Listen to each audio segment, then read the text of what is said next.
नमस्कार, स्वागत है आप सभी का चुनाव आज तक में। मैं हूं शशि तुषार शर्मा। देश में होने वाले चुनावों और उनसे जुड़ी राजनीति की बात तो हम करते ही रहते हैं, लेकिन आज हम बात करेंगे ब्रिटेन में होने वाले आम चुनावों की, क्योंकि चुनाव आज तक दुनिया भर में कहीं भी होने वाले चुनाव और चुनावी राजनीति से जुड़ी तमाम अहम खबरों का एकमात्र विश्वसनीय ठिकाना है।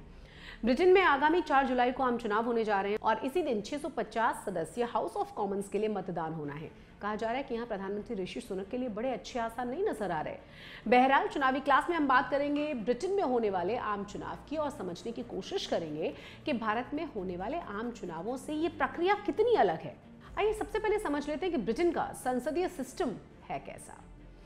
ब्रिटेन में हाउस ऑफ कॉमन्स संसद का निर्वाचित निचला सदन है, जिसमें 650 सीटों के लिए हर 5 साल पर चुनाव होते हैं, जबकि हाउस ऑफ लॉर्ड्स ब्रिटेन की संसद का ऊपरी सदन है।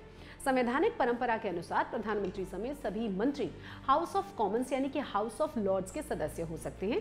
ज्यादातर कैबिनेट मंत्री हाउस ऑफ कॉमन्स से होते हैं, जबकि जूनियर मंत्री किसी भी सदन से हो सकते हैं। हाउस ऑफ लॉर्ड्स में 2 प्रकार के सदस्य होते हैं। सबसे अधिक संख्या में लॉर्ड्स टेम्पोरल हैं, जिनमें प्रधानमंत्री की सलाह पर संप्रभु द्वारा नियुक्त आजीवन सदस्य शामिल हैं। इसमें वंशानुगत राज परिवार से जुड़े 92 सदस्य होते हैं। इस सदन में चर्च ऑफ इंग्लैंड के 26 बिशप भी शामिल होते हैं। यानी मोटे तौर पर भारत में जिस तरह से लोकसभा का चुनाव होता है, उसी तरह ब्रिटेन में लोग हाउस ऑफ कॉमन्स के लिए अपने सांसद का चुनाव करते हैं। ऋषि सुनक की अगुवाई में मौजूदा कंजर्वेटिव सरकार का कार्यकाल इसी साल 17 दिसंबर तक था। इस लिहाज से अगले साल जनवरी में आम चुनाव होने थे, लेकिन अब चुनाव 6 महीने पहले ही करवाए जा रहे हैं। कंजर्वेटिव पार्टी की सरकार पिछले 14 सालों से यहाँ सत्ता में है। हालांकि इस बार चुनाव पूर्व हुए सर्वे में उनकी हालत पतली बताई जा रही है और कहा यह जा रहा है कि माहौल लेबर पार्टी के पक्ष में है। आइए समझते हैं कि ब्रिटेन में ये चुनाव होता कैसे है। ब्रिटेन में कुल 650 संसदीय क्षेत्र हैं, जिनमें से 533 संसदीय क्षेत्र इंग्लैंड में हैं और 59 स्कॉटलैंड में, 40 वेल्स में और 18 संसदीय सीटें हैं नॉर्दर्न आयरलैंड में। ब्रिटिश संसद में पारित एक्ट के मुताबिक यहाँ भी चुनाव 5 साल में एक ही बार होते हैं। जिस पार्टी की सीटें ज्यादा होती हैं वही ब्रिटेन में सरकार बना लेती है। ब्रिटेन में बहुमत का जादुई आंकड़ा है 326 सीटों का, यानी कि 326 सीटों पर जीत हासिल करने वाले राजनीतिक दल के नेता को महारानी की ओर से सरकार बनाने का निमंत्रण दिया जाता है। भारत की तरह यहाँ भी कम सीटें जीतने पर कोई पार्टी अन्य पार्टियों के साथ मिलकर सरकार बना सकती है। इसके बाद प्रधानमंत्री पद के लिए एक प्रतिनिधि चुना जाता है, जो कि पहले से भी घोषित हो सकता है। प्रधानमंत्री विभिन्न विभागों के लिए प्रभारियों की नियुक्ति करता है। उनमें से ही वरिष्ठ लोग कैबिनेट में शामिल होते हैं। भारत की ही तरह ब्रिटेन में भी वोट डालने की न्यूनतम उम्र है 18 साल, यानी 18 साल से ऊपर के वो लोग जिन्होंने अपना नाम मतदाता सूची में रजिस्टर कराया है वो वोट डाल सकते हैं। मतदाता सूची में रजिस्ट्रेशन 16 साल की आयु सीमा के बाद कराया जा सकता है।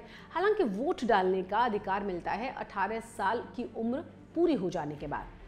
चुनाव में वोट डालने के लिए किसी व्यक्ति को ब्रिटेन का नागरिक होना जरूरी है। कुल 4 देशों यानी कि इंग्लैंड, वेल्स, स्कॉटलैंड और आयरलैंड की जनता हाउस ऑफ कॉमन्स के लिए मतदान करती है। ब्रिटेन में वोट बैलेट बॉक्स में डाले जाते हैं, यहाँ ईवीएम का इस्तेमाल कभी नहीं किया गया।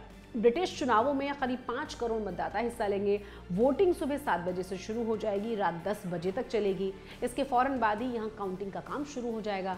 ब्रिटेन में बहुत से परिणाम रात में ही आ जाते हैं। भारत की तरह ब्रिटेन में कई राजनीतिक दल हैं। हालांकि मौजूदा वक्त में प्रधानमंत्री ऋषि सुनक की कंजर्वेटिव पार्टी और लेबर पार्टी को ही मुख्य राजनीतिक दल माना जाता है। लिहाजा मुख्य मुकाबला माना जाता है कंजर्वेटिव पार्टी और लेबर पार्टी के बीच। इसके अलावा liberal Democrat Scottish national party भी मैदान में है। ब्रिटेन में कंजर्वेटिव पार्टी का रंग है नीला। इसे सेंट्रिस्ट और राइटिस्ट यानी कि दक्षिणपंथी पार्टी माना जाता है। कंजर्वेटिव पार्टी की छवि है राष्ट्रवादी पार्टी की, जिन्हें टोरीज भी कहा जाता है। वहीं लेबर पार्टी वामपंथी विचारधारा यानी कि लेफ्टिस्ट है और इसका रंग है लाल। लाल रंग मजदूरों के खून की नुमाइंदगी करता है। फिलहाल 650 सदस्यों वाले हाउस ऑफ कॉमन्स में कंजर्वेटिव पार्टी के 342 सांसद हैं और लेबर पार्टी के हैं 205 सांसद। मौजूदा सदन में लेबर और कंजर्वेटिव पार्टी के बाद तीसरी बड़ी पार्टी है स्कॉटिश नेशनल पार्टी, जिसके हाउस ऑफ कॉमन्स में है 43 सदस्य। ब्रिटेन की संसद दुनिया की सबसे पुरानी विधायिका है और इससे दुनिया के कई देशों ने अपने संसदीय सिस्टम के लिए प्रेरणा ली है। लिहाजा इसको संसद की मां भी कहा जाता है। चुनावी क्लास में ब्रिटिश चुनाव पर हमारी इस पेशकश में फिलहाल मेरे साथ बस इतना ही। चुनाव आज तक पर आप दुनिया भर के चुनावों, राजनीतिक पार्टियों और चुनावी मुद्दों की जानकारियां हासिल कर सकते हैं। ये वीडियो अगर आपको पसंद आया तो लाइक इसे जरूर कर दीजिएगा। साथ ही हमारा चैनल सब्सक्राइब करना बिल्कुल न भूलें। नमस्कार।